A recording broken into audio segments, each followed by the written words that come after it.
Soyez tous les bienvenus pour une transmission de plus de l'Institut Vie pour tous. Thème général, Genèse, transformé pour régner. Message 47, Joseph est vendu par ses frères. Genèse 37, versets 12 à 36. Ce message est donné à Ribeirão Preto dans une conférence régionale des églises à l'intérieur de Sao Paulo. Nous avons reçu la direction du Seigneur déjà depuis vendredi, que les églises à l'intérieur de Sao Paulo doivent prendre en possession l'héritage de Dieu qui est la terre. L'héritage de la terre a été perdu dans la chute de l'homme, quand l'homme a désobéi la parole de Dieu et a mangé l'arbre que Dieu avait interdit de manger. Et l'homme s'est corrompu, le péché, à cause de la désobéissance d'un homme, le péché est entré dans le monde et par le péché, la mort aussi est venue pour régner dans cette terre. Mais Dieu, une fois il a perdu l'homme, il a perdu aussi la terre. Mais grâce à Dieu, le Seigneur nous a parlé que les églises à l'intérieur de Sao Paulo ont besoin de réagir et nous voulons répondre le cœur de Dieu et le désir de son cœur que nous prenons de nouveau la conquête de la terre. Et tout a commencé ici, à l'intérieur de Sao Paulo, par la vision de l'Église qui a commencé ici, à l'intérieur de Sao Paulo. Et nous avons aussi eu la grâce, la première année de la vie de l'Église ici, beaucoup de jeunes ont gagné la vision de l'Église avec beaucoup de vigueur évangélique. Et nous nous sommes répandus dans plusieurs régions de Sao Paulo.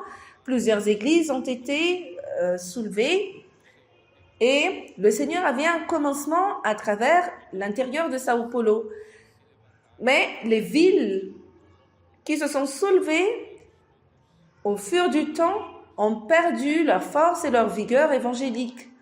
Et nous sommes tombés aussi dans la routine. Mais grâce à Dieu, le temps est venu, le temps de la vie, et le Seigneur nous a restaurés. Et nous sommes, grâce à Dieu, nous avons récupéré notre joie de vivre la vie de l'Église. Seulement que nous ne pouvons pas nous arrêter ici, nous ne pouvons pas nous contenter de notre ville, que nous avons une vie d'Église merveilleuse ici, mais nous avons toute la terre à conquérir. Donc, premièrement, je suis en train de parler aux frères à l'intérieur de Sao Paulo, mais cette parole aussi est transmise à toute la terre. Donc, cette parole qui est pour Sao Paulo, en réalité s'applique aussi dans tous les continents, dans tous les pays et dans toutes les nations, dans toutes les régions. Allons conquérir la terre que l'homme a perdue dans sa chute. Mais Christ est venu pour racheter l'homme pour Dieu. Il a engendré l'Église. Et maintenant, mes frères, l'Église a la responsabilité de reconquérir la terre pour le Seigneur, afin que Christ revienne et règne de nouveau sur cette terre à travers son Église. Et nous sommes ici, mes frères, pour réaliser ce désir de Dieu. Mais le Seigneur nous a bénis, nous a donné la grâce à travers les outils qui se montrent efficaces parce que nous, dans chaque époque, plusieurs époques dans le passé, nous avons tenté de faire la prédication de l'Évangile, l'expansion, la multiplication, piétiner la terre. Vous qui êtes anciens, vous comprenez ce que je suis en train de dire. Nous avons frappé des porte à porte. Nous avons piétiné des villes pour atteindre. Nous avons essayé que les églises les groupes familiales, les églises puissent se maintenir. Mais il n'y avait pas de résultat. Il n'y avait que peu d'efficience. Mais grâce à Dieu maintenant, nous avons les outils qui se montrent efficaces. Et la dernière année que nous avons ici fait la conférence ici à Ribeirão-Preto, cette année est passée, mais à travers les outils, à travers TCI, plusieurs églises ont été émancipées. Plusieurs églises qui étaient là, qui menaient une vie sans expression, mais grâce à Dieu, plusieurs églises se sont émancipées et se sont soulevées comme des guerrières. Le Seigneur a besoin des guerriers et des guerrières du Seigneur pour lutter pour son royaume. Donc, grâce à Dieu, mes frères, aujourd'hui, nous avons beaucoup de guerrières dans le camp de bataille, dans le champ de bataille, en train de lutter comme des tutélaires. Et maintenant, nous devons émanciper toutes les églises. Alors, ces exemples d'églises à l'intérieur de Sao Paulo s'appliquent à toute la terre. Donc, dans la première phase, nous avons besoin d'émanciper toutes les églises existantes. Même s'il n'y a que 2 familles, même s'il n'y a que 3 familles qui composent l'église, nous devons les émanciper et faire chacune de ces églises comme des guerrières pour lutter, pour conquérir la terre pour le Seigneur. Pas uniquement améliorer les réunions ou améliorer la vie de l'église, mais faire en sorte que chaque église puisse se réveiller et lutter pour le royaume du Seigneur. Et ces outils, l'outil TCI est extrêmement efficace. Avec l'aide des colporteurs, ça ne va pas faillir. C'est infaillible. Plusieurs églises, ces dernières années, se sont émancipées, mes frères. Il y avait des exemples là, rappelez-moi, à la région de la capitale. Seulement cette année, nous avons émancipé l'église d'ABC Paulista. Nous avons aussi émancipé l'église à Guarulhos. Maintenant à Tonho. Nous avons aussi émancipé, quoi d'autre? J'ai déjà dit, ambassade. On a aussi émancipé São José dos Campos, Jacaraí, Vale do Paraíba. Nous avons aussi région Sorocaba et toutes ces régions. Qui d'autres? À travers São José dos Campos, Jacaraí, Pindamonhangaba. Et à côté, il y a Taubaté et ambassade Santista, grâce à Dieu, aujourd'hui, s'élève. Quoi d'autre? À l'intérieur de Sao Paulo, même à Sumaré, il y a beaucoup de choses qui se passent là-bas. Bientôt et très bientôt, nous aurons une maison des colporteurs américaine aussi, Paraguay, Alphaville. C'est une région très difficile à entrer, mais le Seigneur nous a donné la grâce de fleurir là-bas. Qui d'autre? São José do Rio Preto, Franca, Presidente Prudente. J'ai déjà dit par rapport à Franca, Barretos. Mes frères, tout cela dans une année, avec l'application de TCI, regardez combien de choses s'est passé au milieu de nous.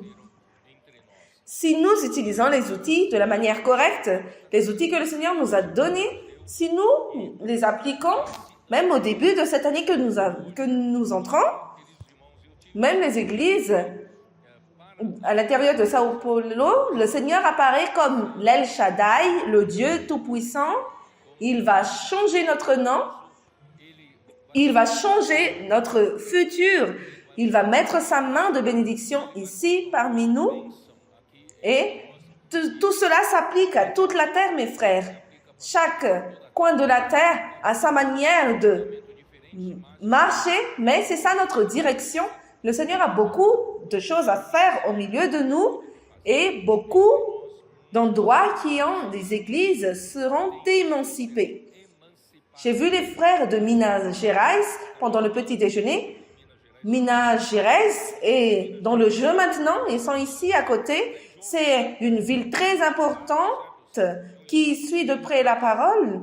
Il y a Minas Gerais, il y a Espírito Santo, il y a Rio de Janeiro, qui est prêt. Donc, loué soit le Seigneur. Le Seigneur est en train de soulever un groupe de personnes qui sont préoccupées à conquérir la terre. Et on ne peut pas se contenter avec la petite portion de terre que nous avons conquise. Nous avons toute la terre à conquérir. Et notre responsabilité, en tant qu'Église à l'intérieur de Sao Paulo, nous devons conquérir toutes les régions de Sao Paulo. Alors, c'est ça notre responsabilité. Très bien. Et pour cela, Dieu a préparé toute la vie de transformation de Jacob. Et à travers les deux phases de sa vie, les deux phases de transformation, la première phase était dans la maison de Laban. Première phase dans la maison de Laban. Et depuis la sortie de la maison de Laban, jusqu'à leur rencontre avec Ésaü, jusqu'à ce qu'il arrive à Sichem. Et c'est après cela qu'il est arrivé à la transformation et Dieu lui est apparu en disant « Jacob, ne reste pas ici à Sichem afin de grossir tes troupeaux, mais je voudrais te rappeler quand tu as quitté ta maison sans rien, avec ta peur, crainte, insécurité, je t'ai apparu à Bethel et à Bethel, tu as fait un vœu en soulevant une colonne, un monument. Tu ne peux pas oublier Bethel, reviens à Bethel. Et Jacob était arrivé dans un endroit où il y avait un pâturage très bon pour élever ses troupeaux. Il a dû alors quitter pour aller à Bethel, retourner à Bethel. Et c'est à Bethel qu'il a su que Dieu n'est pas uniquement un Dieu de Jacob, Dieu en réalité est le Dieu de sa maison. Il a reconnu que Dieu est El Bethel, Dieu de la maison de Dieu. Alors, Dieu a changé son nom. Il n'avait plus son appellation de Jacob, mais son nom est devenu Israël. Et le Dieu tout-puissant, El Shaddai, lui est apparu dans la vie de Jacob et a changé la vie de Jacob. Et c'est maintenant que nous entrons dans le chapitre 37 de Genèse, qui dit, dans le verset 2, « Voici la postérité de Jacob. » Directement, il commence à parler de la vie de Joseph, comme si c'est bizarre. Voici la vie de Jacob, et pourtant c'est la vie de Joseph qu'on en parle. Donc, nous comprenons que Joseph est l'extension de Jacob, la partie de Jacob que Dieu prépare dans sa maturité pour régner. Frères bien-aimés, vous savez très bien que Dieu vous prépare pour régner, ou vous ne voulez pas régner avec Christ pendant 1000 ans. Tous les chrétiens vont régner dans l'éternité. Mais il y a une portion où seulement les vainqueurs prennent part. Cette portion, mes frères, c'est pendant le millénium. Est-ce que vous voulez régner avec Christ pendant 1000 ans? Alors, aujourd'hui, vous devez lutter pour le royaume de Dieu. C'est pourquoi Dieu vous prépare afin que vous puissiez gagner la maturité, que Dieu vous transforme pour vous préparer à régner. J'ai déjà dit clairement aux frères, ce n'est pas le concept que nous écoutons dans les fables et dans les contes concernant les rois, les petits rois, qui envoient à tuer, qui a une autorité extrême, que si quelqu'un ne lui plaît pas, il va tuer par l'épée, brûler. Ce n'est pas ça, régner. Régner, mes frères, c'est prendre soin des gens. Régner, c'est gouverner et prendre soin de la maison de Dieu, prendre soin des affaires de Dieu qui ne sont que les gens.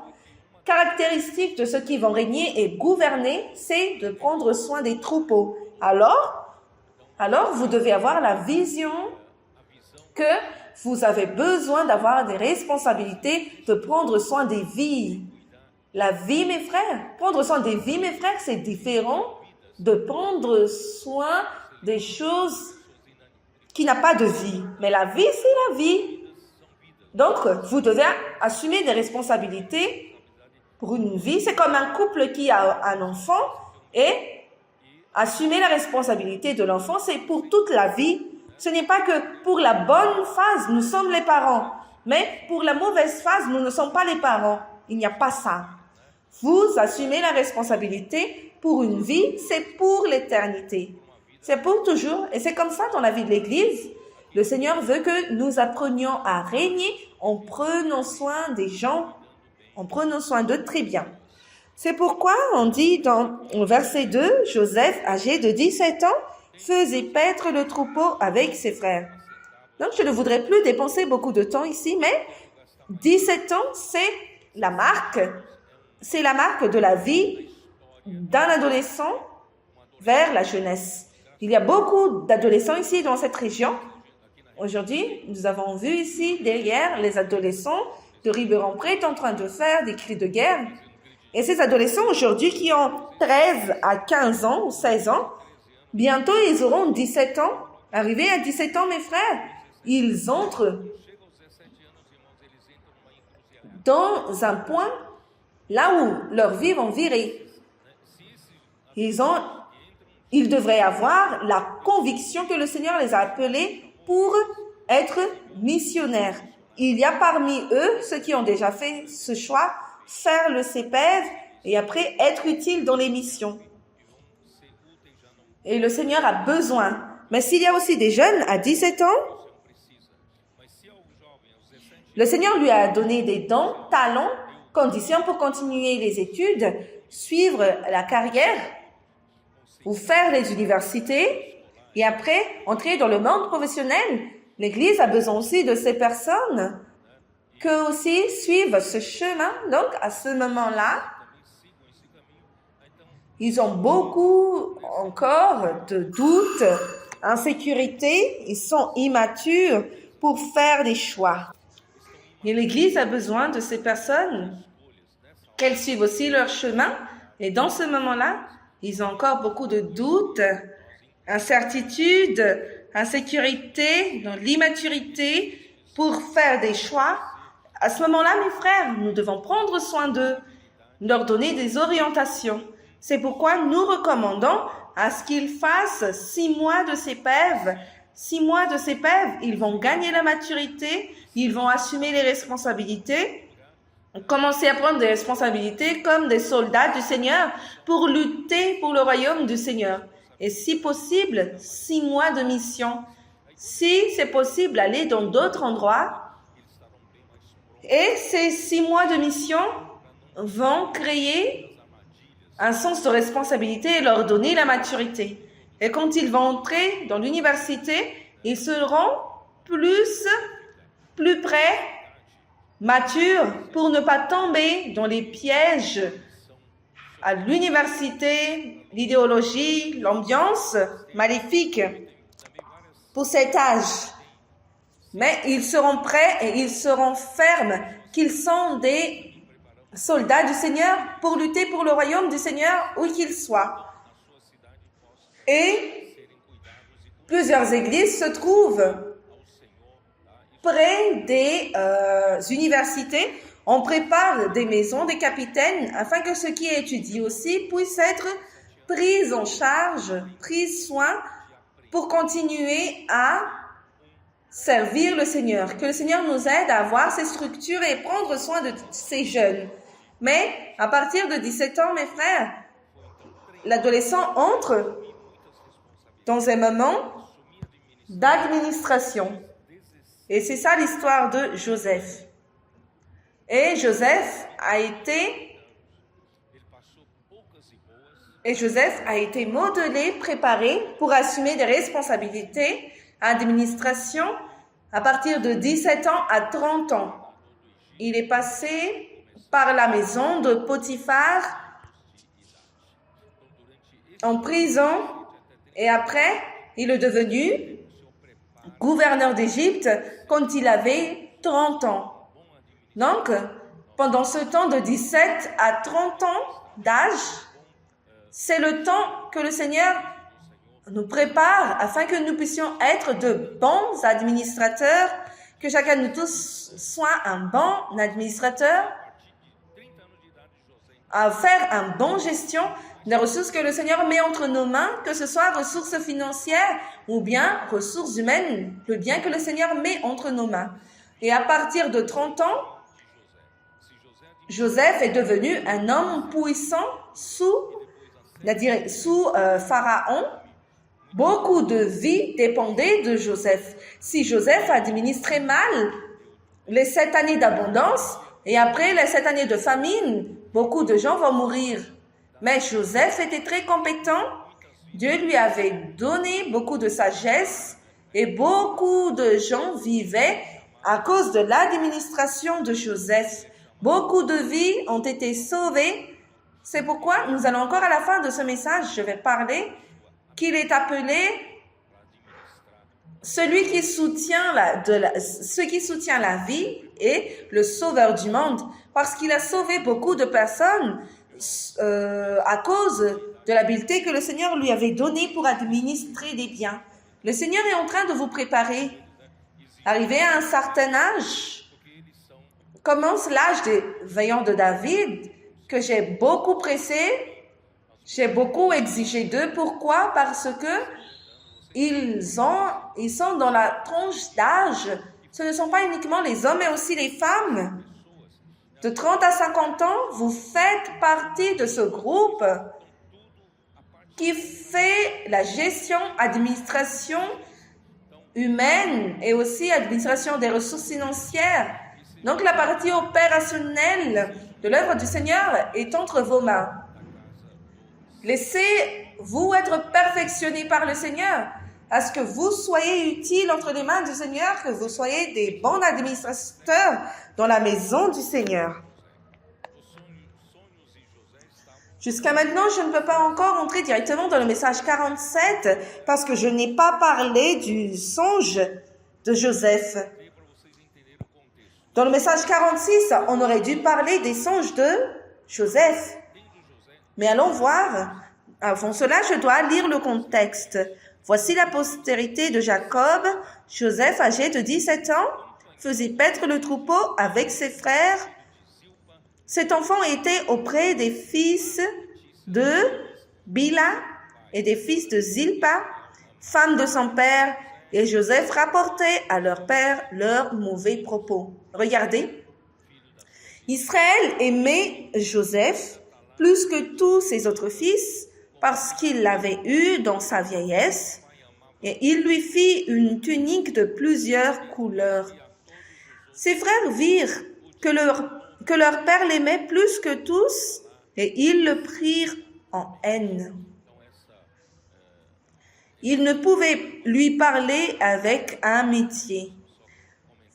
Et c'est ça, en réalité, c'est un message qui aurait dû être donné, mais je vais commenter rapidement par la lecture de l'histoire des fils d'Israël, comme si Joseph était l'unique qui avait le bon sens dans la tête, comme si les 10 autres fils, lui qui est le 11e, les 10 fils, comme si c'était des personnes sans un bon sens. Vous allez voir ce qu'ils vont faire. Mais Joseph, qui était le moins âgé, il avait le bon sens. Il avait le bon sens. Mes frères, ça c'est très important. Depuis petit, à 17 ans, nous devons être des personnes qui ont le bon sens, des personnes équilibrées, des personnes directes, pas des personnes...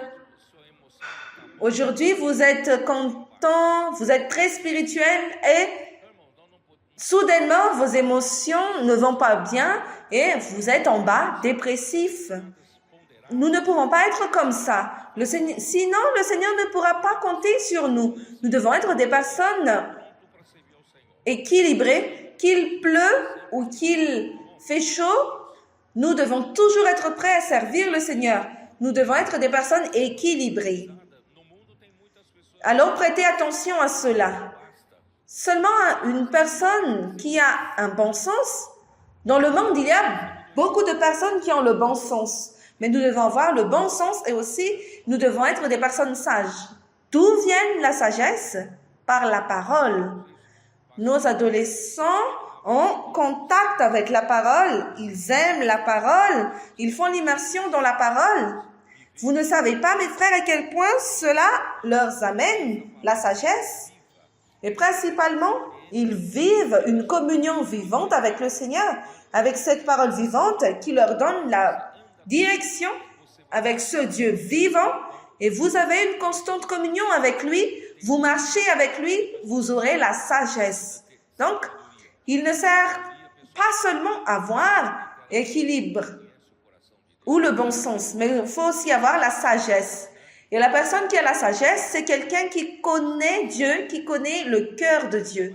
Parce que Joseph a dit, plus tard dans l'histoire, Joseph a interprété des songes. Mais Joseph a dit, ce n'est pas moi qui interprète les songes, c'est Dieu qui fait cela.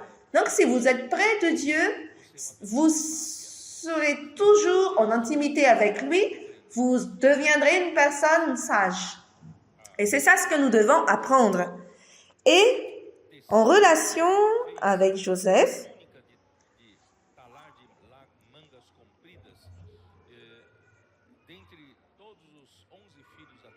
après,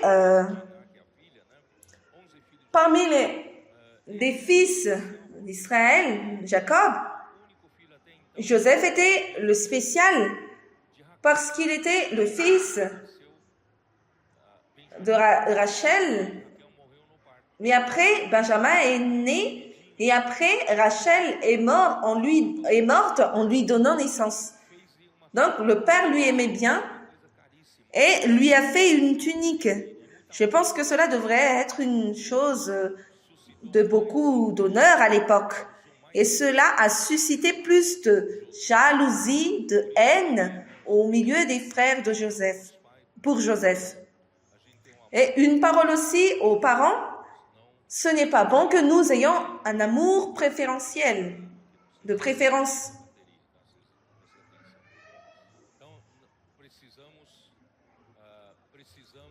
Donc, nous avons besoin d'être des parents qui ont de l'équilibre en prenant soin de nos fils, nos enfants. Nous ne devons pas avoir un amour de préférence. Cela ne veut pas dire que vous n'avez pas de traitement spécifique à chacun de vos fils, parce que chaque enfant est différent. Chaque enfant est différent, conditions différentes, états différents. Il y a un problème ici dans le micro. Je ne sais pas si quelqu'un peut venir voir. Il y a un problème de réception et de transmission ou bien la batterie. Mais l'important, mes frères, j'ai un fils, j'ai une fille, et quand il y a une condition spéciale, bien sûr, vous pouvez subvenir d'une manière différente et spéciale, mais vous ne pouvez pas avoir un amour de préférence.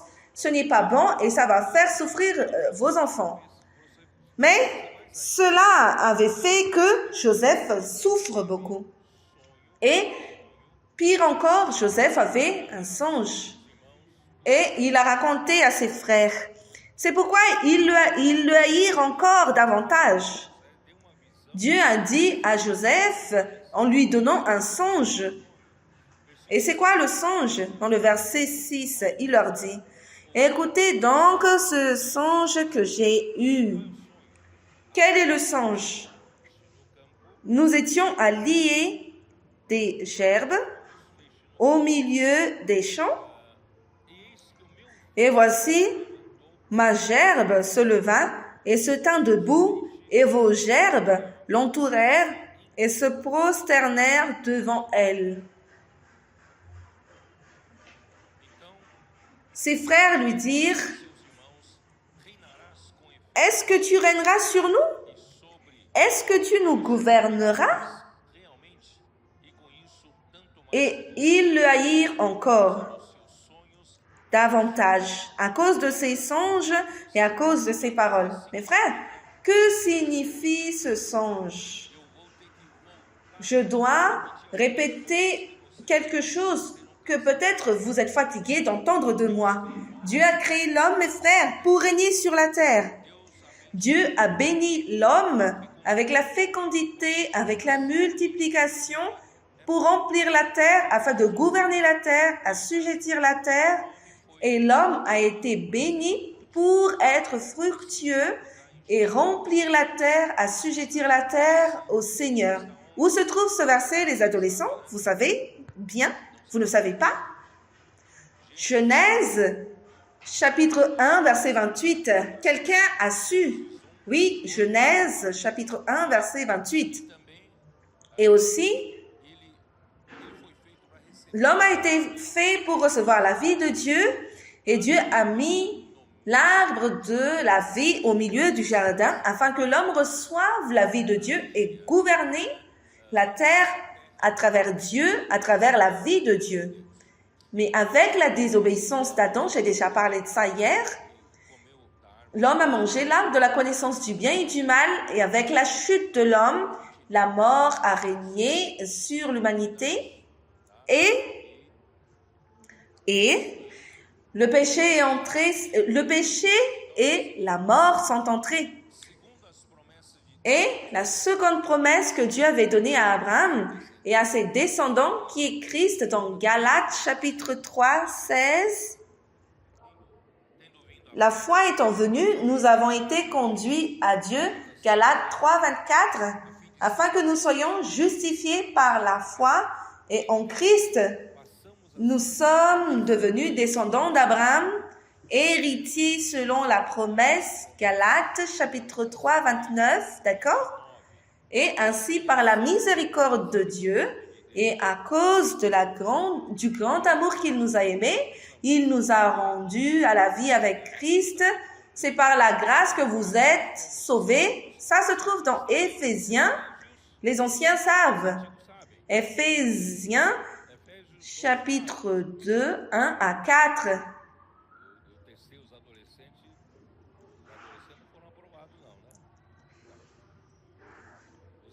Et Christ alors, mes frères, pourquoi ici,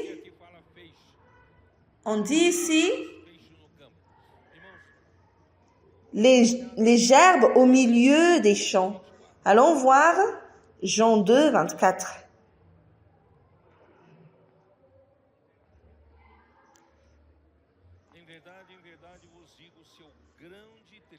Jean 12, 24, pardon.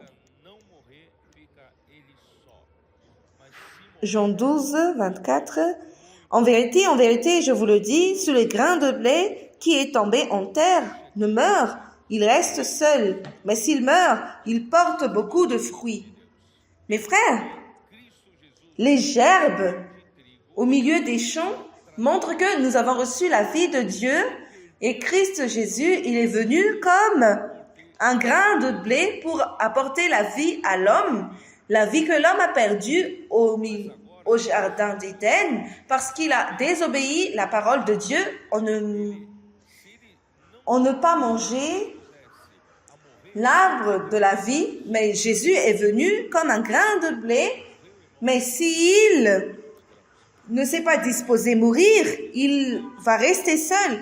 Mais vu qu'il s'est disposé à mourir pour nous, il a porté beaucoup de fruits.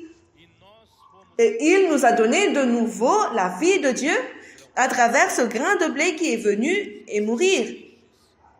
Et nous sommes les plusieurs graines engendrées et nous sommes ces germes au milieu des champs.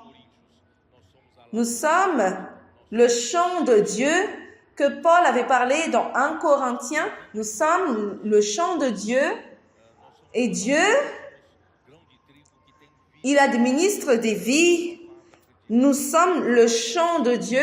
Nous sommes les grains de blé qui ont des vies. Ici, il n'y a pas de fabrication de fleurs artificielles. Ici, on lit avec la vie et la vie de Dieu, c'est la chose la plus importante pour nous.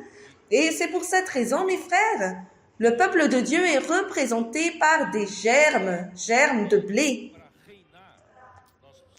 Seigneur Jésus, Et pour régner, nous avons besoin de la vie de Dieu. Romains 5, jetez un coup d'œil. Romains 5, 17.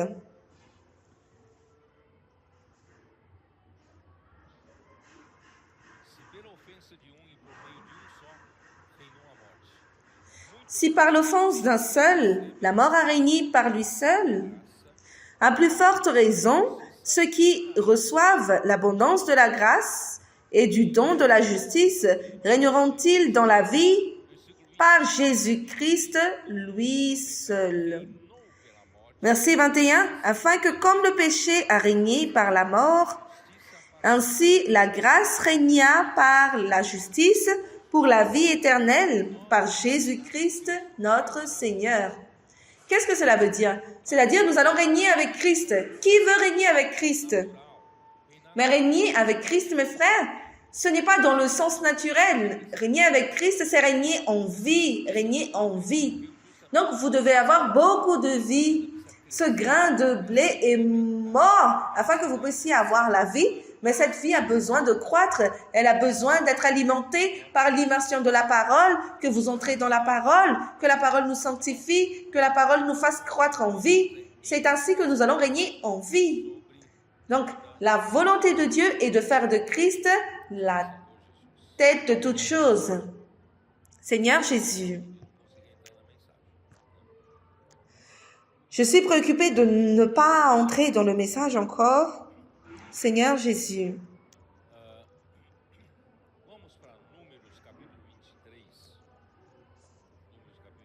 Allons voir dans Nombre 23. Nombre 23.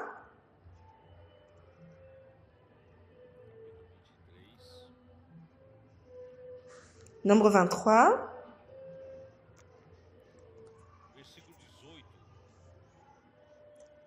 Verset 18.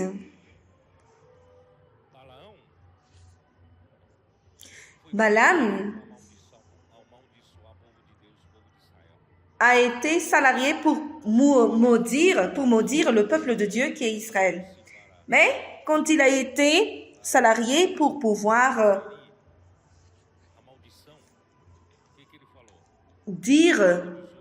pour prononcer la malédiction, qu'est-ce qu'il a dit dans le verset 18? Balaam prononça son oracle et dit, « Lève-toi Balak, écoute, prête-moi l'oreille, fils de Tsippor. Dieu n'est point un homme pour mentir, ni fils d'un homme pour se repentir. Ce qu'il a dit, ne le fera-t-il pas? Ce qu'il a déclaré, ne l'exécutera-t-il pas? Voici, j'ai reçu l'ordre de bénir, et il a béni, je ne le revoquerai point. » Il a été salarié pour maudire, mais Dieu lui a envoyé pour bénir. Et il n'a pas pu maudire. Voici, il n'aperçoit point d'iniquité en Jacob, il ne voit point d'injustice en Israël. L'Éternel, son Dieu, est avec lui, il est son roi, l'objet de son allégresse. Dieu les a fait sortir d'Égypte, il est pour eux comme la vigueur du buffle. L'enchantement ne peut rien contre Jacob, ni la divination contre Israël. Au temps marqué, il sera dit à Jacob et à Israël, quelle est l'œuvre de Dieu? C'est un peuple qui se lève comme une lionne et qui se dresse comme un lion. Il ne se couche point jusqu'à ce qu'il ait dévoré la proie et qu'il ait bu le sang des blessés. Mes frères, pour régner, le roi pour Dieu, c'est un lion. Les églises à l'intérieur de Sao Paulo paraissent comme si c'est une lionne endormie, allongée. Et maintenant, c'est le temps de se réveiller. Allons nous réveiller pour régner. Allons dominer cette terre. Allons régner sur cette terre avec autorité. Mais d'où vient l'autorité? De la vie, de la vie. Et d'où vient la vie? De la parole. C'est ça? Et c'est ça ce que le Seigneur veut. Et qu'est-ce que le Seigneur veut que nous soyons? Dans Apocalypse, chapitre 5, 9 à 10.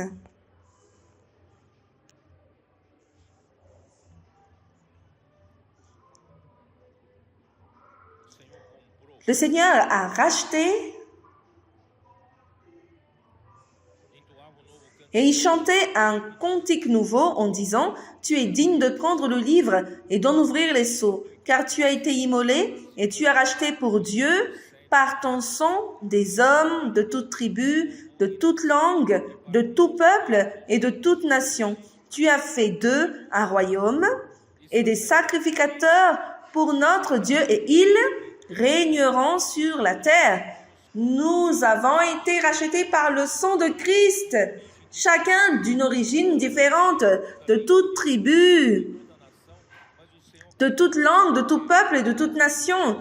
Mais le Seigneur veut constituer un royaume pour régner, des sacrificateurs pour servir le Seigneur. Et nous allons régner sur la terre. Et pourquoi ne pas exercer ce royaume déjà ici à l'intérieur de Sao Paulo? Allons régner. Allons emmener cet évangile du royaume pour régner en vie. En prêchant l'évangile du royaume, c'est emmener la vie et c'est emmener l'autorité pour régner. Seigneur Jésus. Et maintenant, le deuxième songe, c'est quoi? Quel est le second songe de Joseph? Verset 9. Il eut encore un autre songe et il le raconta à ses frères. Il dit, j'ai eu encore un songe et voici le soleil, la lune et les 11 étoiles se prosternaient devant moi. Il le raconta à son père et à ses frères. Son père le réprimanda et lui dit, que signifient ces songes que tu as? Faut-il que nous venions, moi, ta mère et tes frères, nous prosterner en terre devant toi? Ses frères eurent de l'envie contre lui, mais son père garda le souvenir de ces choses. Parce qu'il savait que Dieu était en train de révéler quelque chose, bien que ce soit quelque chose d'absurde. Parce que comment, moi et ta mère, nous allons nous prosterner devant toi et tes frères aussi, qui sont plus âgés que toi, vont se prosterner devant toi? En vérité, mes frères, ça a une valeur prophétique ici. Réellement, Joseph régnait. Il avait la puissance sur toute l'Égypte. Et dans notre cas, mes frères, Joseph préfigure Christ. Regardez, je vais vous demander de noter ici quelques versets. Quand je parle de Joseph, la vie de Joseph, mes frères, j'ai besoin de mettre en parallèle la vie de Jésus. Il y a une surposition ici. Joseph préfigure Christ comme le berger des troupeaux. Notez Jean chapitre 10, versets 11 à 16, là où Jésus parle qu'il est le bon berger. Allons voir, il ne faut pas sauter ça. Jean 10. L'aspect de Joseph en train de paître le troupeau représente Christ comme le berger des brebis. Jean 10, 10. Le voleur ne vient que pour dérober. Allons directement vers le verset 11. Je suis le bon berger donne sa vie pour ses brebis. Mais le mercenaire qui n'est pas le berger et à qui n'appartiennent pas les brebis, voit venir le loup, abandonne les brebis et prend la fuite. Et le loup les ravit et les disperse. Mes frères, celui qui ne donne pas sa vie aux brebis, quand les difficultés viennent, ils prennent la fuite. Mais le bon berger donne sa vie pour les brebis, mais ne fuit pas. Que nous puissions avoir cette vie au milieu de nous, que nous n'allons pas fuir les problèmes. Quand nous allons voir les brebis être attaquées, nous devons défendre les brebis. Le mercenaire fuit quand le danger vient, mais nous devons être les bons bergers. Je suis le bon berger, verset 14, je connais mes brebis et elles me connaissent. Comme le Père me connaît et comme je connais le Père et je donne ma vie pour mes brebis. Seigneur Jésus, Alors, apprendre cet aspect de prendre soin des brebis. Je vais continuer. Joseph représente Christ étant le fils bien-aimé du Père. Il est le fils bien-aimé du Père. C'est écrit dans Matthieu.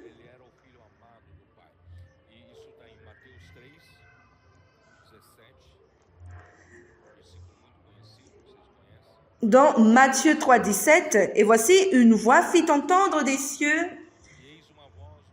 ces paroles. Celui-ci est mon fils bien-aimé en qui j'ai mis toute mon affection. Dans Matthieu aussi, 17, 5.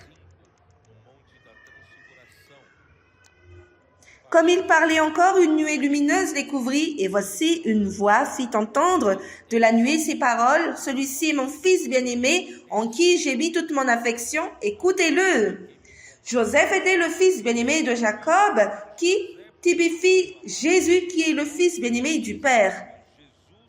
Et Joseph a été envoyé, je pense que je n'ai pas lu cette partie, Joseph a été envoyé vers ses frères. Jacob a envoyé Joseph pour voir comment étaient ses frères. Cela aussi typifie Jésus qui a été envoyé par le Père. Jean, chapitre 6, 38. Car je suis descendu du ciel pour faire non ma volonté, mais la volonté de celui qui m'a envoyé. Qu'est-ce que cela veut dire? Joseph était l'envoyé du Père, celui que le Père a envoyé vers ses frères. Mais Jésus aussi a été envoyé par Dieu pour venir ici sur terre. Et aussi, Joseph a été haï, persécuté, trahi par ses frères. Jésus aussi de même.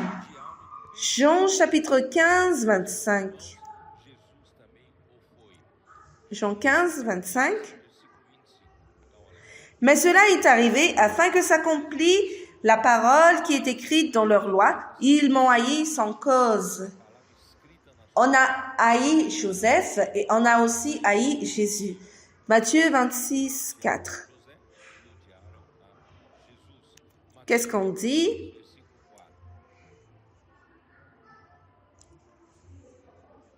Matthieu 26, 4.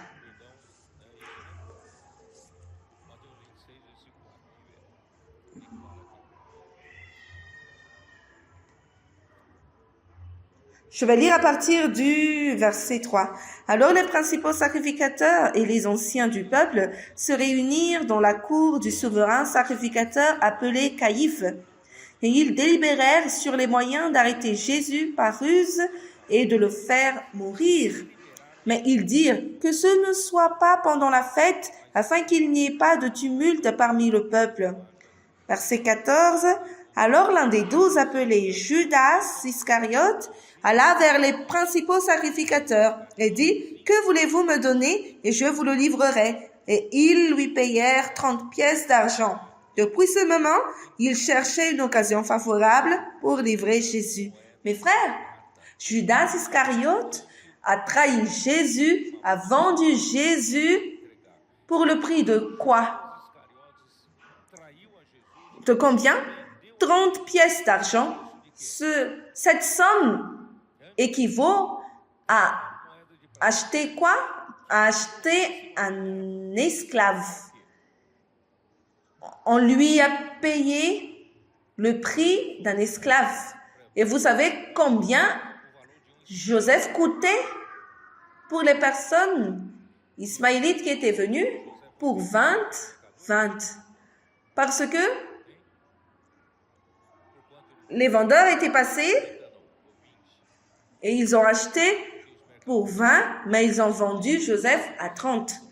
Donc, Joseph aussi a été vendu à un prix d'esclave.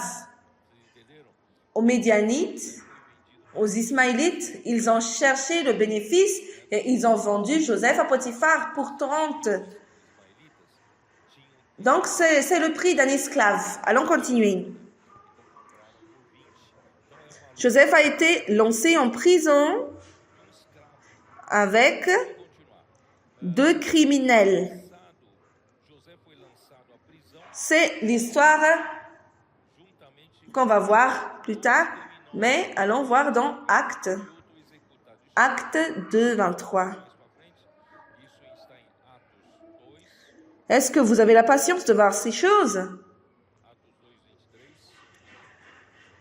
Je dois mettre cela en parallèle entre Jésus et Joseph. 23. Cet homme livré selon les desseins arrêtés et selon la préscience de Dieu, vous l'avez crucifié, vous l'avez fait mourir par la main des impies. Dieu l'a ressuscité en le délivrant des liens de la mort parce qu'il n'était pas possible qu'il fût retenu par elle. Et Luc 23, 32. Luc 23, 32. Luc 23, 32.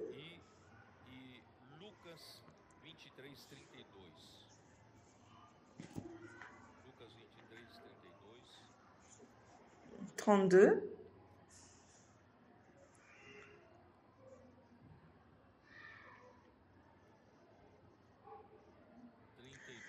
Qu'est-ce qu'on dit? On conduisait en même temps deux malfaiteurs qui devaient être mis à mort avec Jésus. Plus tard dans l'histoire de Joseph, quand il sera en prison, vous allez comprendre. Mais dans le verset 39, l'un des malfaiteurs crucifiés l'injuriait, disant « N'es-tu pas le Christ?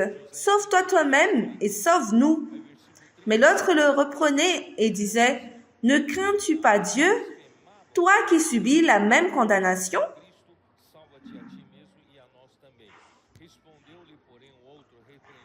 Car dans le verset 42, et il dit à Jésus, « Souviens-toi de moi quand tu viendras dans ton règne. » Jésus lui répondit, « Je te le dis en vérité, aujourd'hui tu seras avec moi dans le paradis. » Il était déjà environ la 6e heure.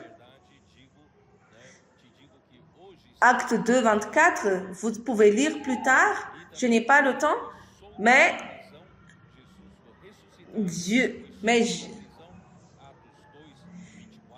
Joseph a été introduit comme gouverneur d'Égypte après sa prison.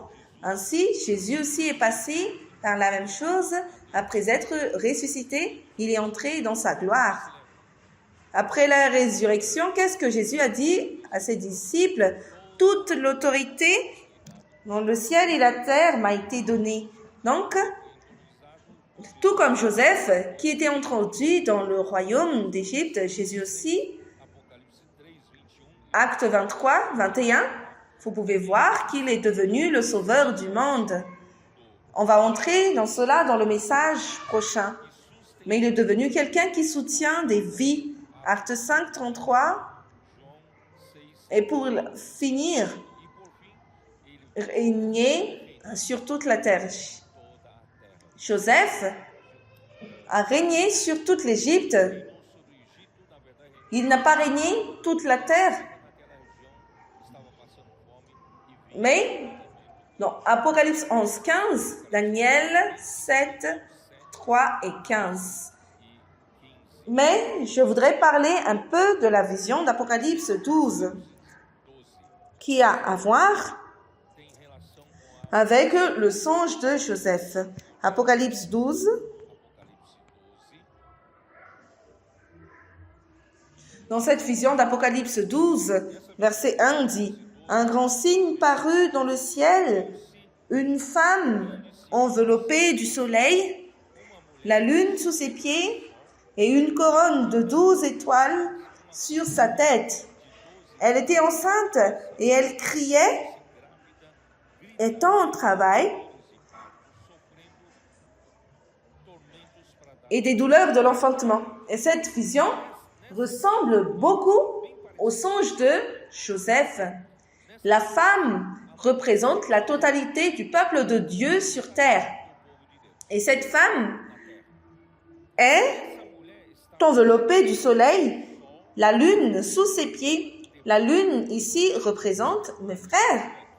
La lune représente le peuple de Dieu dans l'Ancien Testament, qui est déjà passé. Et le soleil représente le peuple de Dieu du Nouveau Testament, nous représente. Nous sommes le peuple de Dieu dans le Nouveau Testament avec l'avènement du Christ. Est venu dans Luc chapitre 1, 72. Dans Luc 1, 78, Jésus est venu comme le soleil qui est né, qui s'est levé du Très-Haut. Donc le peuple de Dieu dans le Nouveau Testament est dans l'époque du soleil qui se lève. Et les étoiles représentent les patriarches. Donc la lune représente le peuple de Dieu dans l'Ancien Testament et les étoiles représentent les patriarches et le peuple de Dieu.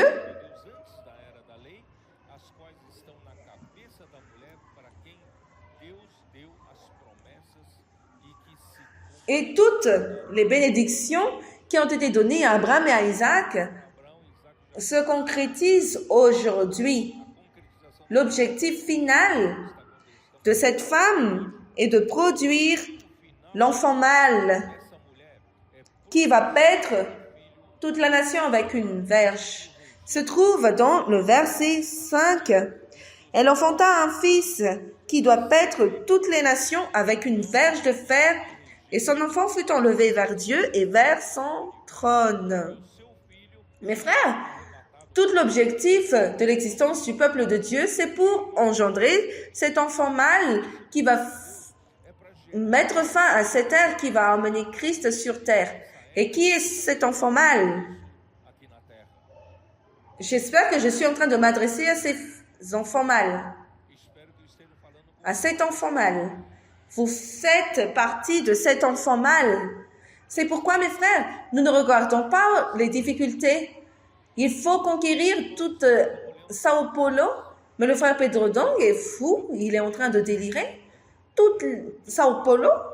Mais mes frères, si nous avons un esprit de Caleb, si Dieu nous a envoyés pour conquérir la terre, montons et allons conquérir la terre. Parce que c'est la promesse du Seigneur. Parce que nous sommes l'enfant mâle. Et l'enfant mâle va paître les nations. Il va régner, il va prendre soin. Ici, paître, c'est gouverner, prendre soin. Est-ce que vous savez que régner ici,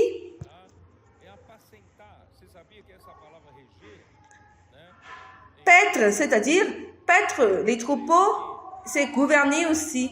Alors, gouverner, ce n'est pas opprimer le peuple, mais gouverner, c'est paître et prendre soin. Nous, aujourd'hui, le Seigneur nous prépare pour régner sur la nation, d'accord? Et dans le verset 20 d'Apocalypse 6,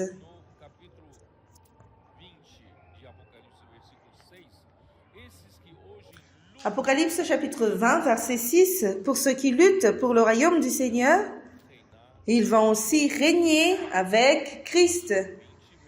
Dans le Apocalypse chapitre 20, verset 6, heureux et saints ceux qui ont part à la première résurrection.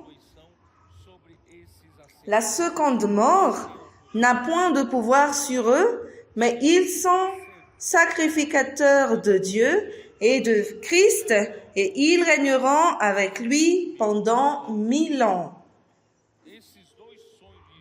Voilà les deux songes de Joseph qui s'adressent à nous, nous qui sommes véritablement régnés pour régner, et nous ne sommes pas loin de cela.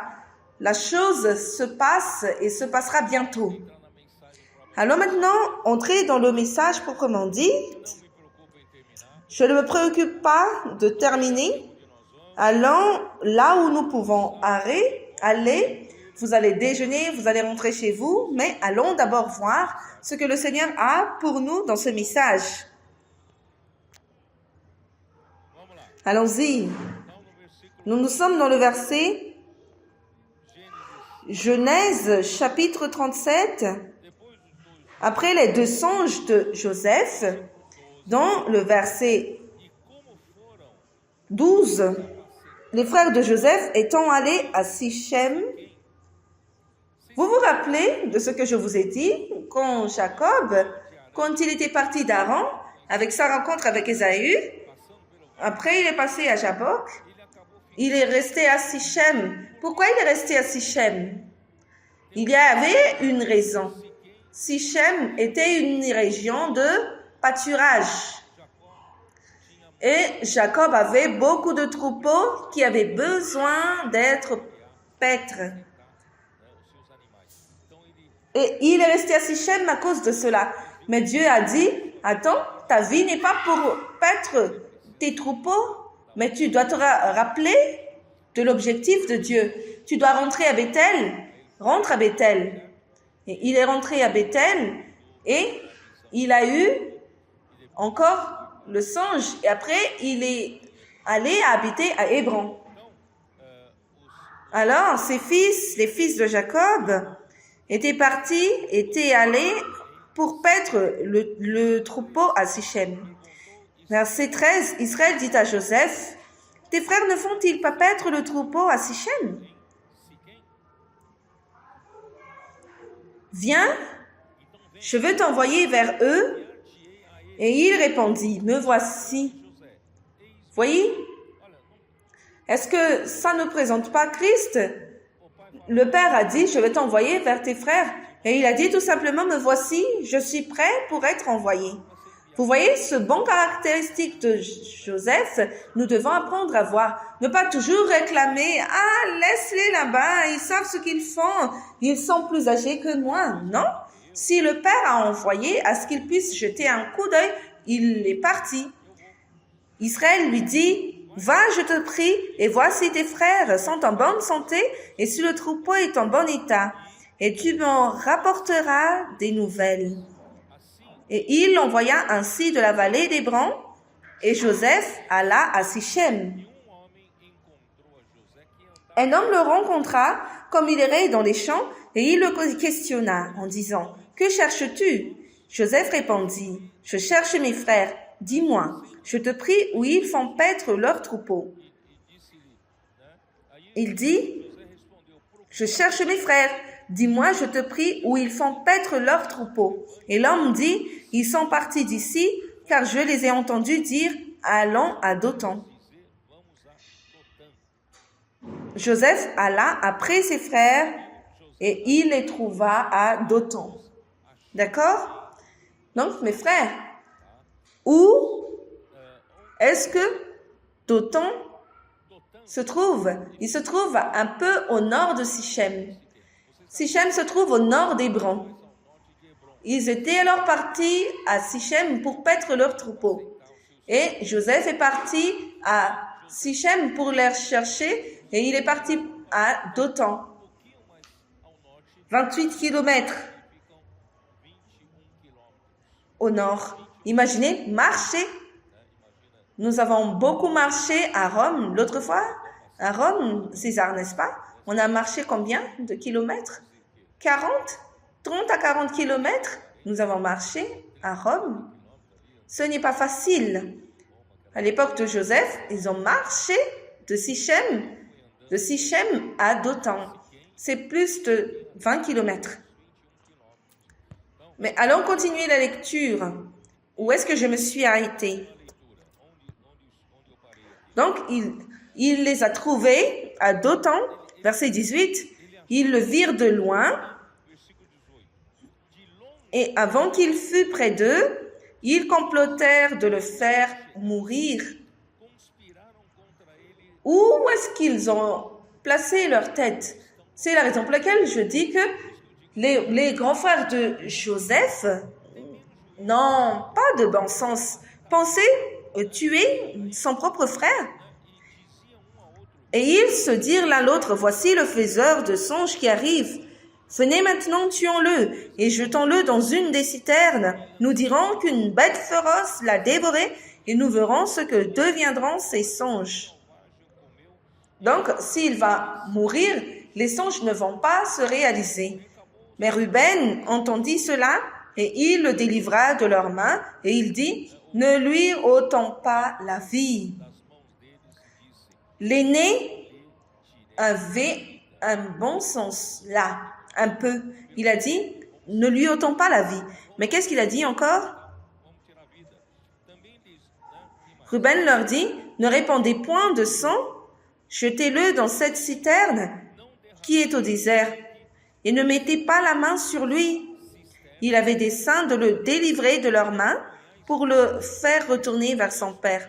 Comme Ruben avait un peu le bon sens de sauver Joseph des pièges de ses frères et lui envoyer à retourner vers son père vivant.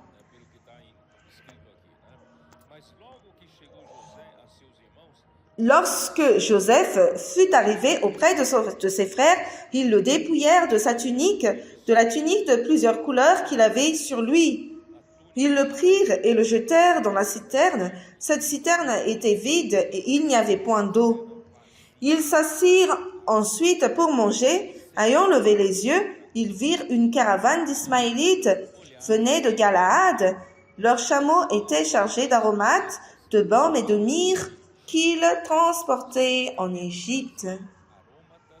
Mes frères, à ce temps-là, aujourd'hui, c'est le transport de personnes qui font la marchandise à travers des navires, maintenant de grands navires, ou aussi par les avions, mais plus chers. À l'époque, ce n'était que des caravanes sur les chameaux qui emmenaient les personnes qui exercent le commerce, les commerçants. Ce sont des Ismaélites. Alors Judas dit à ses frères, « Que gagnerons-nous à tuer notre frère et à cacher son sang? Venez, vendons-le aux Ismaélites et ne mettons pas la main sur lui, car il est notre frère, notre chair. » Et ses frères l'écoutèrent. D'accord? Et ils ont vendu aux marchands madianites. Auparavant, on a parlé que c'était des Ismaélites. Maintenant, on parle que c'était des marchands madianites. Qui sont les Ismaélites? C'est clair, ce sont les enfants d'Ismaël. Et qui était Ismaël? Vous, les adolescents. Fils d'Abraham, qu'il avait eu avec Agar, la servante de Sarah. Et qui est Madian? Qui sont les Madianites? Et maintenant, vous êtes tombés. Madian, c'était aussi un des fils d'Abraham, mais qu'il avait eu après la mort de Sarah. Il s'est mis avec Ketura. Après, je vais encore commenter ça avec les plus âgés. Mais que ce soit Ismaël,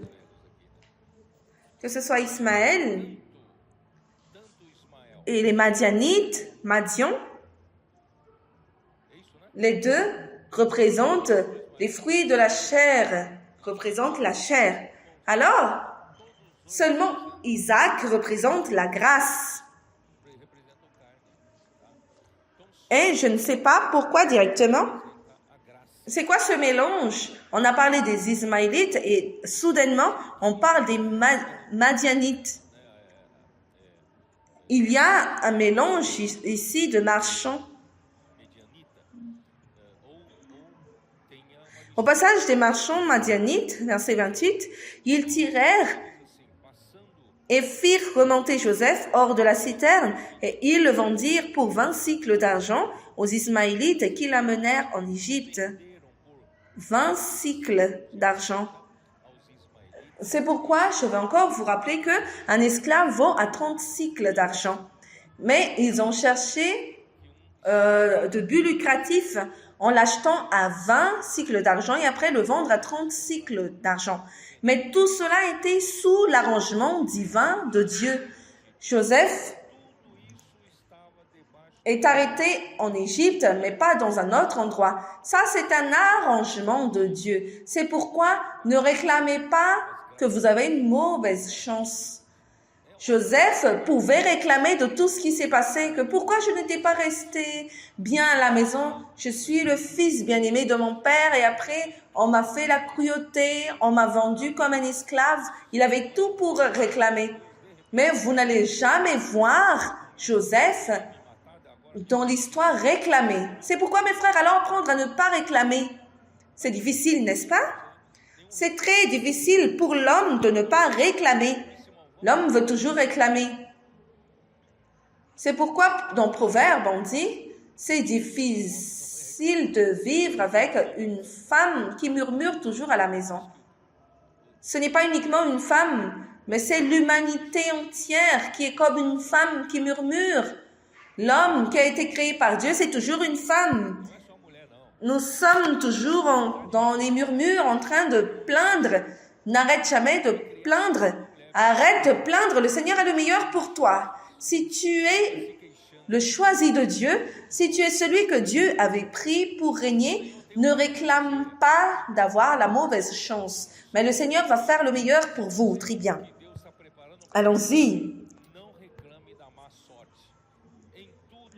Mes frères, Joseph alors,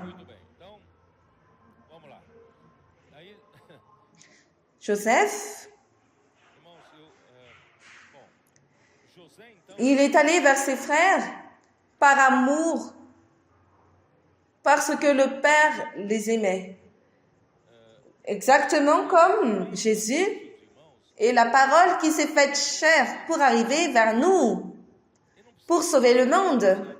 Jean chapitre 3, verset 16. Vous connaissez très bien. Et le verset 17. Qui connaît par cœur?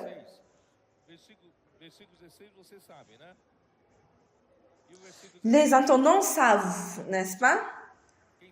Car Dieu a tant aimé le monde qu'il a donné son Fils unique, afin que quiconque croit en lui ne périsse point, mais qu'il ait la vie éternelle. Et le verset 17 dit, Dieu en effet n'a pas envoyé son Fils dans le monde pour qu'il juge le monde, mais pour que le monde soit sauvé par lui. Il n'a pas été envoyé pour juger le monde, mais pour sauver le monde. Seulement que ce monde qu'il est venu sauver, dans Jean chapitre 1, ce monde qu'il est venu sauver, dans Jean chapitre 1, verset 10, cette parole qui est devenue chair était dans le monde, et le monde a été fait par elle, et le monde ne l'a point connue. Elle est venue chez les siens, et les siens ne l'ont point reçue. Alors, il est la parole qui s'est faite chair et habita parmi nous, rempli de grâce et de vérité, et nous avons vu sa gloire, comme la gloire du Fils unique du Père, mes frères. Il est venu pour nous sauver, mais nous lui avons fait mal. Le peuple de l'époque, les Juifs, les leaders juifs, ont fait du mal à Jésus. Et dans 1 Timothée 1,15, qu'est-ce qu'on dit? Qui connaît? 1 Timothée 1,15. C'est une parole certaine et entièrement digne d'être reçue que Jésus-Christ est venu dans le monde, pas pour chercher ses propres bénéfices. Il est venu pour sauver les pécheurs, dont je suis le premier. Donc, il est venu chez les siens, mais les siens ne lui ont pas reçu, et il a été envoyé aux brebis perdues de la maison d'Israël. Matthieu 15, 24. Mais les siens, lui, ont haï son cause. Jean 15, 25. Et les leaders juifs ont pris Jésus par trahison, lui a tué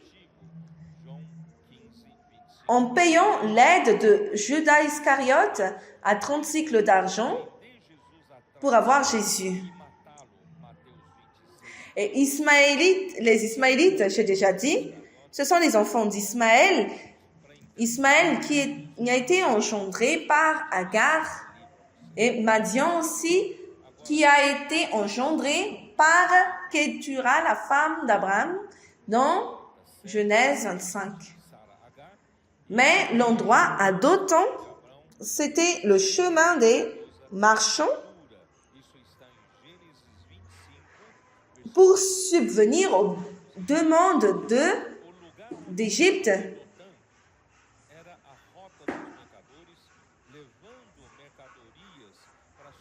qui est la chair. La chair, c'est le fournisseur de ce monde qui subvient à tous les besoins des pécheurs et pour eux, le trésor du monde. Hébreux 11, 25. Mais le monde passe.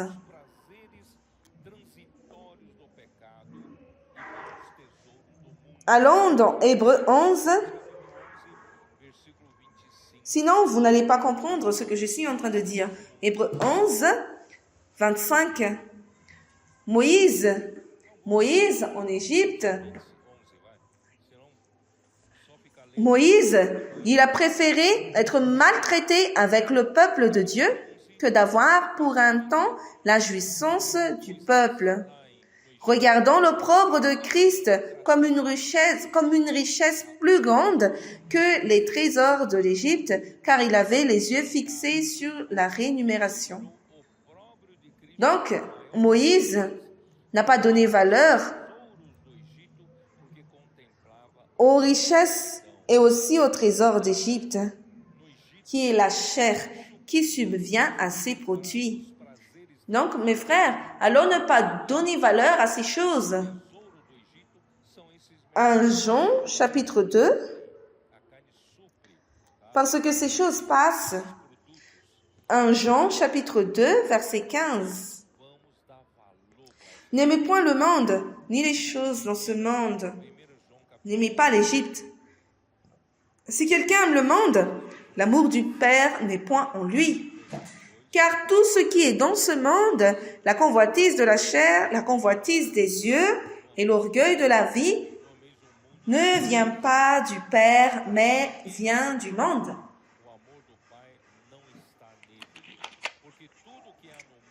Et le monde passe, et sa convoitise aussi. Mais celui qui fait la volonté de Dieu demeure éternellement. Mes frères, c'est une dispute que nous affrontons. Le monde veut te donner beaucoup de plaisir de la chair, plaisir de la vie, des yeux, l'orgueil de la vie, qui a une collection de voitures, de Ferrari. Vous voyez, les personnes qui ont beaucoup d'argent, c'est une vanité de vanité, parce que à quoi sert? Où est-ce que ces choses vont nous emmener? Pire encore, si cela nous possède, Satan utilise ces choses du monde pour retirer les vaillants de David et les mettre dans le monde. Mais lui, c'est le Seigneur, les vaillants de David voient cette vision et aujourd'hui luttent à côté de Dieu, parce que le monde passe et aussi ses convoitises. Et c'est vraiment ça, les plaisirs du péché passent rapidement.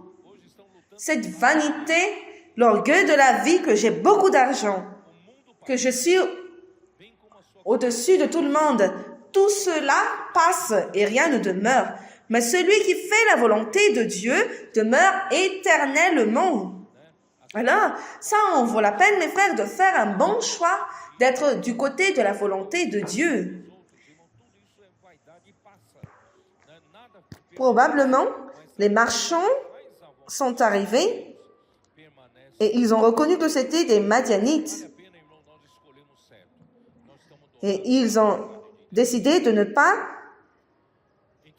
verser le sang de leur frère et ils lui ont vendu à 30 cycles d'argent. Et si on continue, 29, comme si Ruben n'était pas là quand ils ont décidé de vendre Joseph. Dans Genèse, chapitre 37,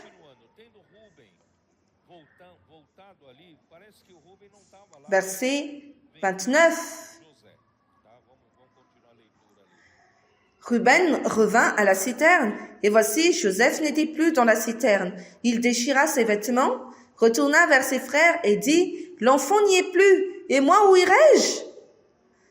Comment je vais rendre compte à mon père ?» Ils prirent alors la tunique de Joseph, et ayant tué un bouc, ils plongèrent la tunique dans le sang, et ils envoyèrent à leur père la tunique de plusieurs couleurs, et lui faisant dire, « Voici ce que nous avons trouvé, reconnais si c'est la tunique de ton fils ou non. » Jacob l'a reconnue et dit, « C'est la tunique de mon fils. Une bête féroce l'a dévorée. Joseph a été mis en pièces. » Mes frères, que c'est triste cette histoire. Alors, il déchira ses vêtements et il mit un sac sur ses reins et il porta longtemps le deuil de son fils. Tous ses fils et toutes ses filles vinrent pour le consoler, mais il ne voulut recevoir aucune consolation. Il disait, « C'est en pleurant que je descendrai vers mon fils au séjour des morts. » Et il pleurait son fils. Les Madianites le vendirent en Égypte à Potiphar, officier de Pharaon, chef des gardes.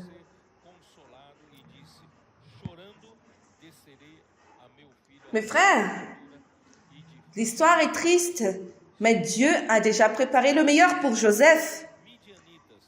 Tout ce temps-là, mes frères, le Seigneur était en train de former Joseph pour régner et il avait besoin d'expérience d'administration, la maison de Potiphar.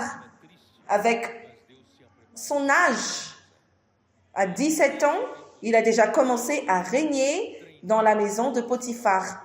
Mais bon, j'ai besoin de terminer ici. Voyons ces souffrances de Joseph qui représentent les souffrances de Christ. Jetons un coup d'œil dans Psaume 22, verset 12. Seigneur Jésus. Psaume 22, 12. Qu'est-ce qu'il dit? De nombreux taureaux sont autour de moi, des taureaux de Basan m'environnent. Ils ouvrent contre moi leur gueule, semblables aux lions qui se déchirent et rugit. Mes frères, Joseph était moins âgé qu'eux, avec ses 10 frères plus grands que lui et forts que lui, était comme ces taureaux qui étaient autour de lui pour lui faire du mal. Ici, on parle de Jésus. Verset 14, « Je suis comme de l'eau qui s'écoule, et tous mes os se séparent. Mon cœur est comme de la cire. Il se fond dans mes entrailles. Ma force dessèche comme l'argile, et ma langue s'attache à mon palais. Tu me réduis à la poussière de la mort. » Mes frères, c'était ça la sensation que Jésus avait expérimentée lors de sa mort. Car des chiens m'environnent, une bande de scélérats rôde autour de moi. Ils ont percé mes mains et mes pieds. Je pourrais compter tous mes os. Eux, ils observent, ils me regardent. Où est-ce que je voudrais en venir? Dans le verset 18. Ils se partagent mes vêtements. Ils tirent au sort ma tunique. Exactement, la tunique de Joseph que ses frères ont pris. Jésus aussi avait sa tunique que les soldats qui ont exécuté la sentence ont partagé sa tunique. Tout cela, notre Seigneur est passé. Donc Marc, parce que les soldats romains ont emmené Jésus à l'intérieur du palais. Marc 15, ils ont emmené Jésus.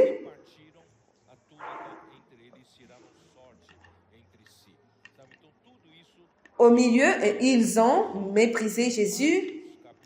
comme ces taureaux forts.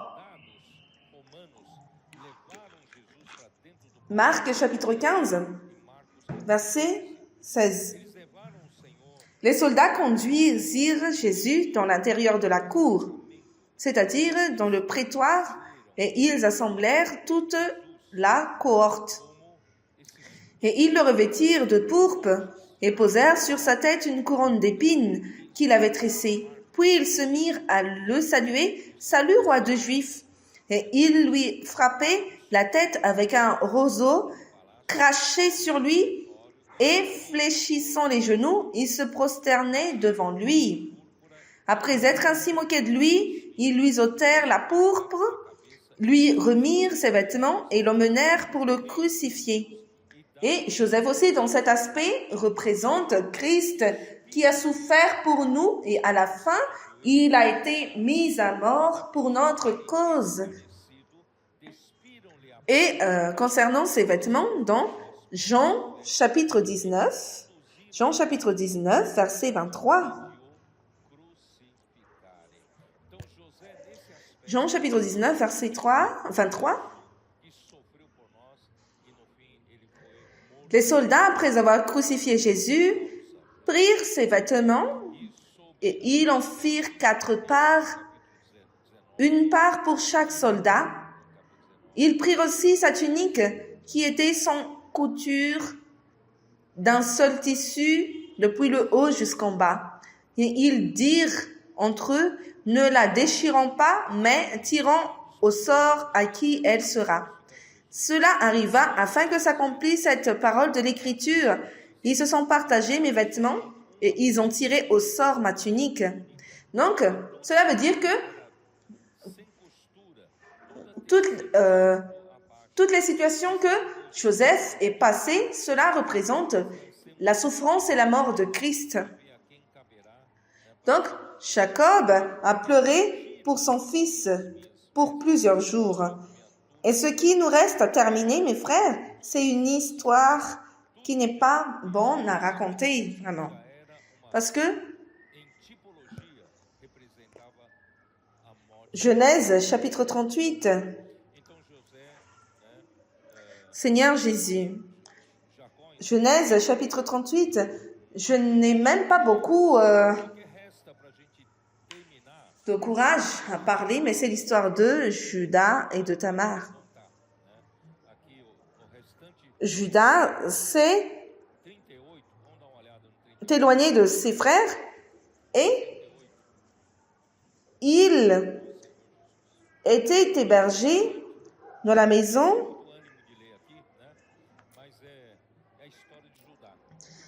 l'histoire de Judas et de Tamar. Verset 1, en ce temps-là, Judas s'éloigna de ses frères et se retira vers un homme d'Adulam nommé Hira.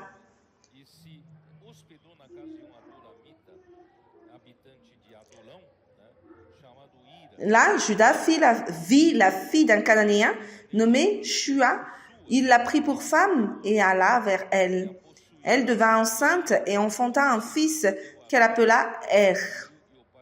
Elle devint encore enceinte et enfanta un fils qu'elle appela Onan. Elle enfanta de nouveau un fils qu'elle appela Shelah. Judas était à Zip quand elle l'enfanta.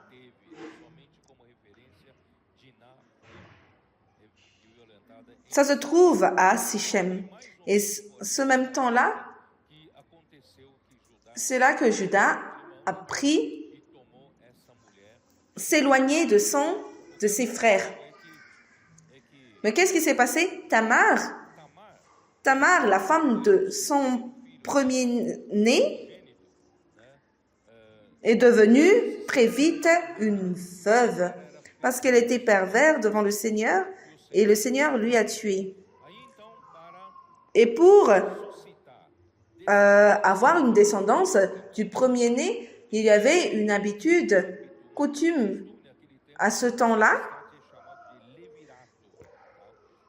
se trouve dans Deutéronome 25, 5.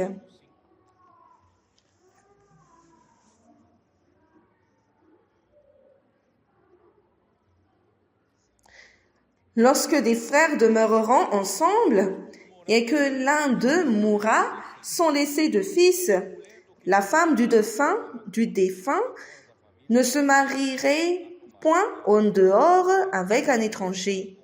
Mais son beau-frère ira vers elle, la prendra pour femme et l'épousera comme beau-frère.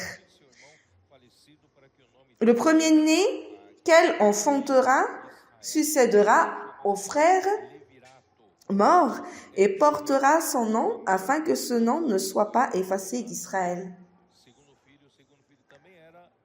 Donc, Tamar a été pris par le second fils, mais il était aussi pervers et il est mort. Et le troisième fils était encore très jeune. Et Judas a dit, attendons qu'il grandisse. Et au fur du temps,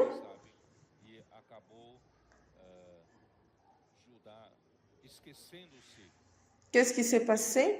Judas a oublié de faire cela avec le troisième fils et Tamar s'est mise en chemin et Judas a pris aussi Tamar, a eu une relation avec elle. Et il a pensé que c'était une prostituée, mais c'était sa belle-fille et a fini par avoir aussi un enfant avec sa belle-fille. Mais allons terminer ici, qui dit à la fin,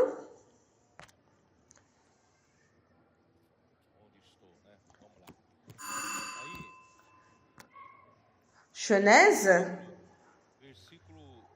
chapitre 38, verset 26. Judas les reconnut et dit, « Elle est moins coupable que moi, puisque je ne l'ai pas donnée à Sheila, mon fils. » Et il ne la connut plus. Quand elle fut au moment d'accoucher, voici, il y avait 2 jumeaux dans son ventre. Et pendant l'accouchement, il y en eut un qui présenta la main, la sage-femme la prit et y attacha un fil cramoisi en disant, « Celui-ci sort le premier. » Mais il retira la main et son frère sortit. Alors la sage-femme dit, « Quelle brèche tu as faite ?» Et elle lui donna le nom de Péré. Ensuite sortit son frère, qui avait à la main le fil cramoisi. On lui donna le nom de Zérak. Alors, ce que je voudrais dire ici par rapport à cette histoire, mes frères, c'est que Dieu avait déjà, dans son dessein éternel, a déjà choisi que Péré soit le premier-né et non Zérak. Péré veut dire brèche et Zérak veut dire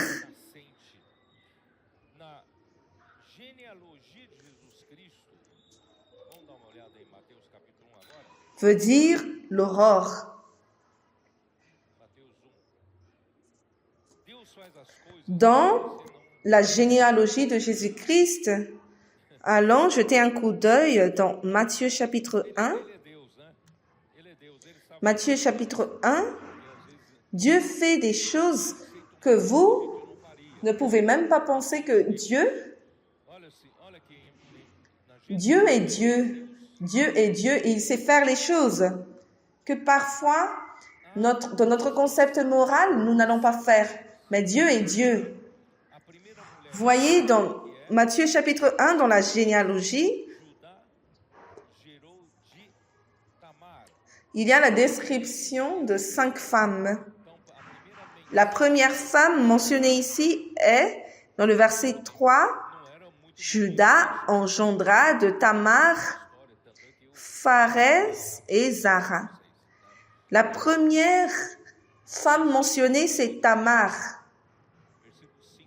Pourtant, ce n'était pas vraiment bon de mentionner la personne. L'histoire même, on n'a pas voulu lire, mais on parle de Tamar. Et la seconde femme mentionnée, c'est dans le verset 5. Salomon engendra Boaz de Rahab, qui est Rahab. C'est qui Rahab? C'était une prostituée qui a reçu les espions qui étaient venus pour espionner la terre. Mais elle a fini aussi par être dans la généalogie de Jésus. Et la troisième femme, c'est Ruth. Ruth,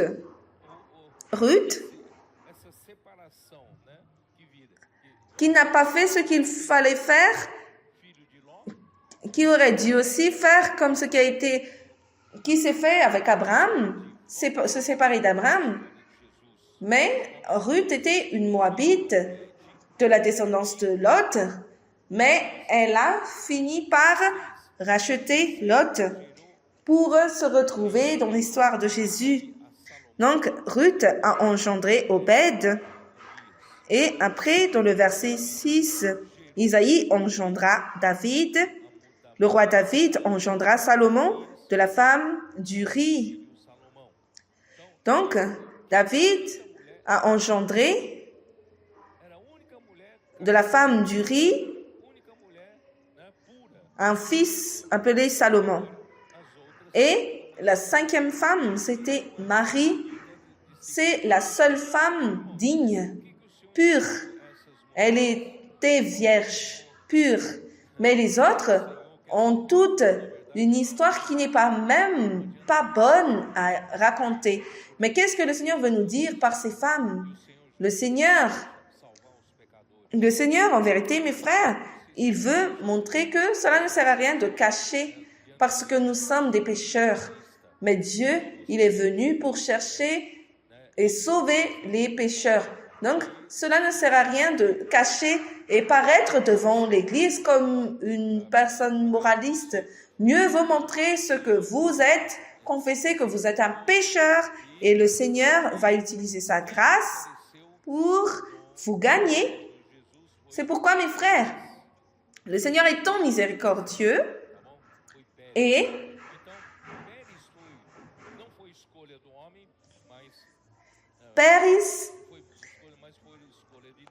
Pérez est apparu dans l'histoire de la généalogie de Jésus et non Zérak.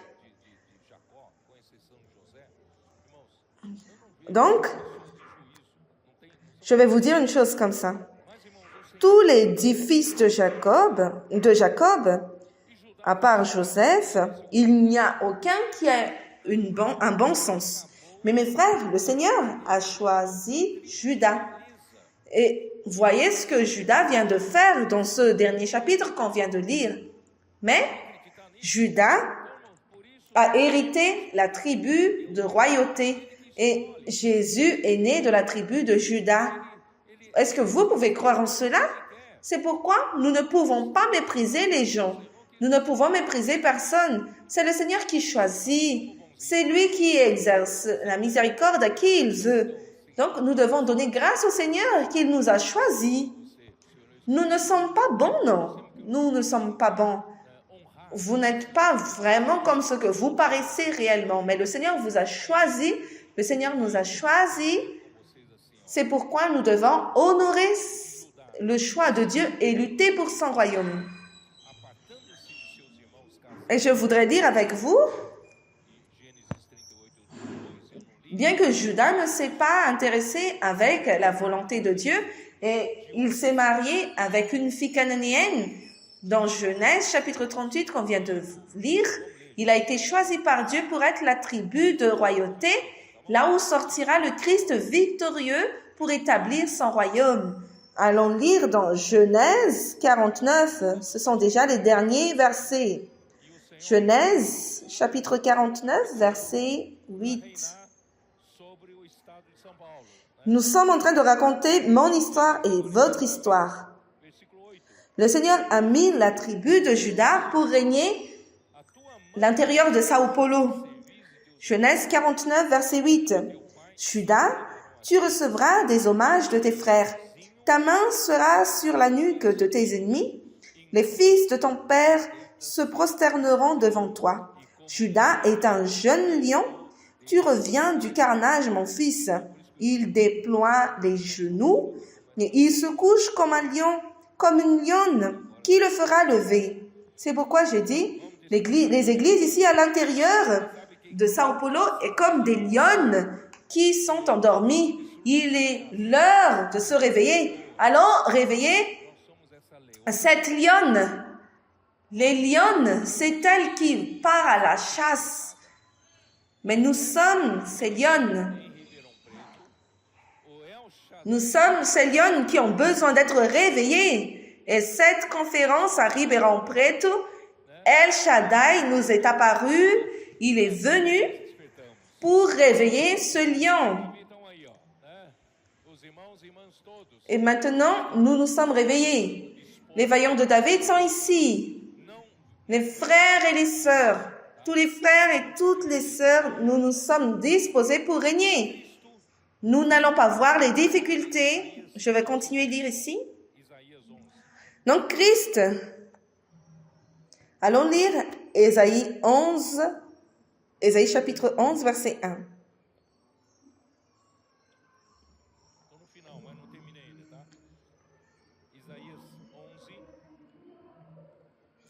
Nous sommes déjà à la fin, mais nous n'avons pas encore fini. Ésaïe chapitre 11, verset 1 dit, « Puis un rameau sortira d'un tronc d'Isaïe, et un rejeton naîtra de ses racines. »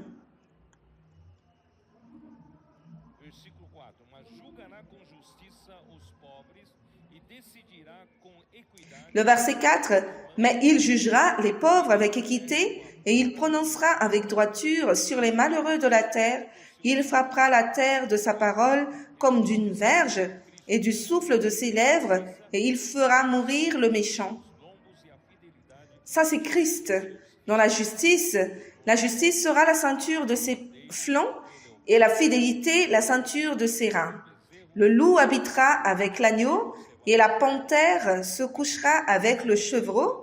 Le veau, le lionceau et le bétail qu'on engraisse seront ensemble, et un petit enfant les conduira. Ça va se passer dans les 1000 ans. Après que tout soit restauré, il n'y aura plus, les lions ne vont plus attaquer et tout. Mais, dans le verset 10, en ce jour, le rejeton d'Isaïe sera là comme une bannière pour les peuples, et les nations se tourneront vers lui, et la gloire sera sa demeure. Et mes frères, Christ trouve son origine depuis David, Jessé, dans Apocalypse 5.5, il est le lion de la tribu de Juda. Et au temps de Samuel, Dieu, ça c'est très intéressant. Allons jeter un coup d'œil dans Psaume, c'est pour terminer, Psaume 78, 67. Il y a une surprise pour nous.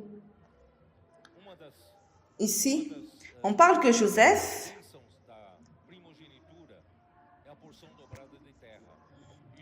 une des bénédictions du droit d'aînesse, c'est la double portion. Et Joseph a gagné cela parce que ses deux fils ont eu la double portion dans la terre de Canaan. Mais c'est une surprise qui se trouve ici, Psaume 78, 67. Cependant, il rejeta la tente de Joseph et il ne choisit point la tribu d'Éphraïm. Dieu ici n'a pas choisi Joseph.